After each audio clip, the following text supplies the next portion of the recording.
자, 미국이 이란을 공습을 했습니다. 하메네이가 사망을 했고요. 중동 긴장이 다시 고조되고 있고 금융시장에는 변동성 확대 가능성이 커지고 있습니다. 지금 시장이 던지는 질문은 단 하나죠. 이것은 단기 군사 이벤트일까요? 아니면 글로벌 에너지 충격의 시작일까요?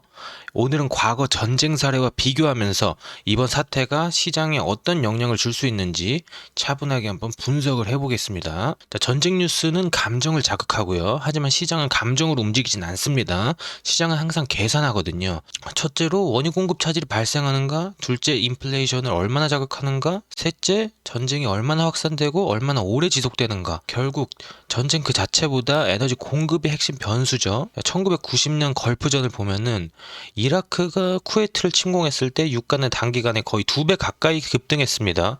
증시는 급락을 했고 글로벌 경기 둔화 우려가 커졌죠. 하지만 전쟁이 비교적 단기간에 종료되면서 원유 공급이 복구되자 증시는 수개월 내에 회복했습니다. 자, 여기서 얻을 수 있는 교훈은 공급 충격이 오래가지 않으면 시장 충격도 별로 오래가지 않는다는 거죠. 2003년 이라크 전쟁 당시 시장은 전쟁 직전까지 하락했습니다. 불확실성이 가장 클 때 시장도 가장 약했거든요. 하지만 개전 이후 상황이 명확해지자 오히려 불확실성 해소로 증시는 강하게 반등을 했고요. 유가도 안정이 됐죠.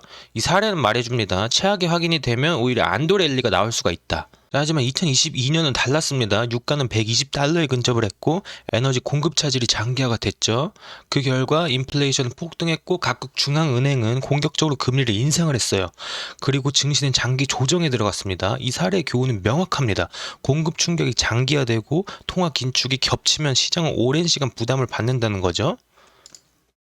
지금 이번 미국 이란 사태 핵심은 결국에 이제 호르무즈 해협인데 전 세계 원유 물동량의 약 20%가 이 해협을 통과를 하는데 만약 충돌이 제한적이라면 1990년이나 2003년과 유사할 수 있다는 거죠.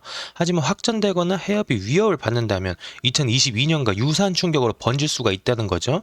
결국 방향은 유가 차트가 결정한다는 겁니다. 유가가 5에서 10% 상승 안정된다면 단기 위험 프리미엄에 그칠 가능성이 큽니다. 하지만 100달러 이상에서 유지된다면 인플레이션이 다시 자극될 수가 있죠.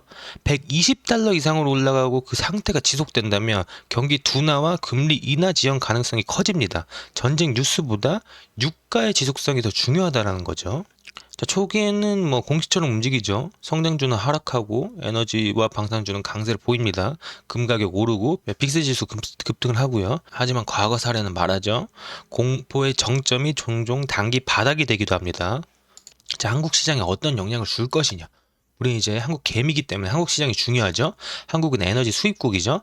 유가가 상승하면 원달러 환율이 오를 가능성이 있습니다. 수입 물가 상승하고 코스피는 단기 변동성이 확대될 수 있죠. 그러나 장기 영향은 유가가 얼마나 오래 높은 수준 유지하느냐에 달려 있습니다. 자, 역사적으로 전쟁은 반복이 되어 왔죠. 그러나 결과는 항상 같지가 않습니다. 단기 충돌은 회복으로 이어졌고 공급 충격은 장기화되면서 조정이 확대되었죠. 결국 시장 방향을 결정하는 것은 전쟁이 아니라 에너지와 통화 정책이라는 거죠. 자, 지금 가장 중요한 부분은 지금 점검해야 될 것은 레버리지를 줄이고 현금을 10에서 20% 정도 확보를 하고 방어주 비중을 좀 점검을 해야 될 것 같고요. 그리고 반드시 유가와 10년물 금리 추세를 모니터링 해야 되죠. 그리고 절대 하지 말아야 될 것은 뉴스에 반응해서 전략 매도하지 말라는 거죠. 단기로 급등하는 종목을 추격 매수하지도 말라는 거고요. 감정적으로 포지션을 바꾸지 말라는 겁니다. 자, 결국에는 시장을 전쟁을 두려워하는 게 아니고요. 전쟁은 인류 역사상 항상 있어 왔거든요. 시장이 진짜 두려워하는 것은 지속되는 인플레이션이니까 지금 인플레이션이 어느 정도로 가는지 보는 것이 가장 중요하고 공포에 반응하지 마시고 위험을 계산해서 똑똑한 투자를 하시기 바라겠습니다.